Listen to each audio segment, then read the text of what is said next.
বিৰাট দৰকাৰী কিছুমান কথা ক'বলৈ গৈ আছো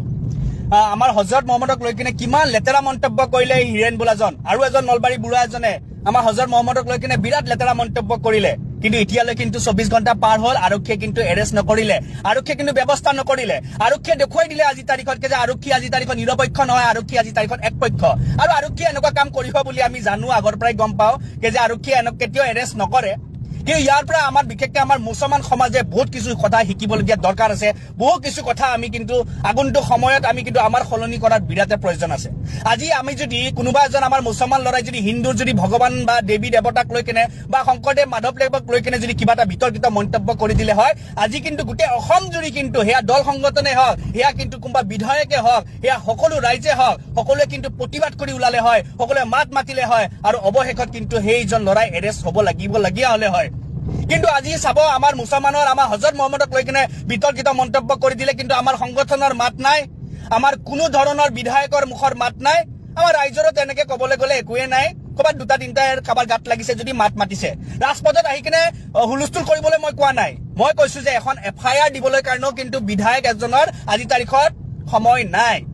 সেইকাৰণে মই কৈছো যে আমি শিকিব লাগে তেখেতসকলৰ পৰা যে তেখেতসকলৰ যেনেকুৱা একতা আছে তেখেতসকলৰ আমাৰ একতা নাই আমি নিজৰ মাজত ভাগ হৈছো নিজৰ মাজত দুৰ্বলতা হৈছো আমি নিজৰ মাজত আমি একো কৰিব পৰা নাই কিন্তু আমি নিজৰ মাজত কাজিয়া লাগি মৰি আছো আৰু তেখেতসকল একতা হৈ আছে আমি তেখেতসকলৰ পৰা শিকিব লাগে এইবিলাক কথা বা আমাৰ 18জন 20জনকে আমি বিধায়ক পাইছো কিয় এজন বিধায়কে কি আজি এইজন ব্যক্তিৰ ওপৰত কেছ এটা দিব নোৱাৰিলেহেঁতেন নেকি যে কিয় তোমালোকে হজৰত মহম্মদক লৈ কিনে এনেকুৱা বিতৰ্কিত মন্তব্য কৰিছা বুলি কেছ দিব পাৰিলেহেঁতেন কিন্তু তেখেতসকলৰ হাতত সময় নাই আজি যদি বিধায়কসকলে কেছ দিলেহেঁতেন আজি নিশ্চয় আমি কিবা এটা ফলাফল পালোহেঁতেন কিন্তু আজি তেখেতসকলৰ সময় নাই কিন্তু তেখেতসকলে ভোট খুজিবলৈ আহিব সেইকাৰণে প্ৰথম কথাটো হৈছে আমি ৰাইজে এটা কথাটো শিকাটো দৰকাৰ যে আমি এতিয়াৰ পৰা আমাৰ মুছলমান সমাজৰ কাৰণে আমি এনেকুৱা ধৰণৰ বিধায়ক এনেকুৱা ধৰণৰ নেতা আমি তৈয়াৰ কৰিব লাগিব যোনে বাঘৰ দৰে গৰ্জিব পাৰে যোনে চকুত হৈ কিনে ক'বলৈ পাৰে তেনেকুৱা দৰে যদি নেতা আমি বনাবলৈ নোৱাৰো তেনেকুৱা ধৰণৰ যদি বিধায়ক আমি বনাব নোৱাৰো আমাক এনেকৈ আমাৰ জাতিটোক লৈ আমাৰ ধৰ্মটোক লৈ কিনে আমাক অসমখনত হিন্দু মুছলমানৰ নামৰ কাজিয়া লগাই থাকিব আৰু এনেকৈ আমি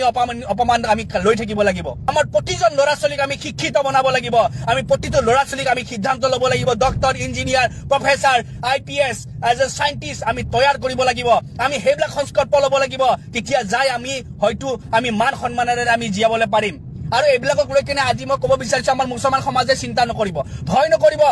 মুছলমান হৈ আপোনালোকে ভয় নকৰিব মাত্ৰ এটা কথা মনত ৰাখিব যে আমি ভাতৃত্ববোধৰ সেই এনাজৰীপাত আমি মজবুত কৰি ৰাখিম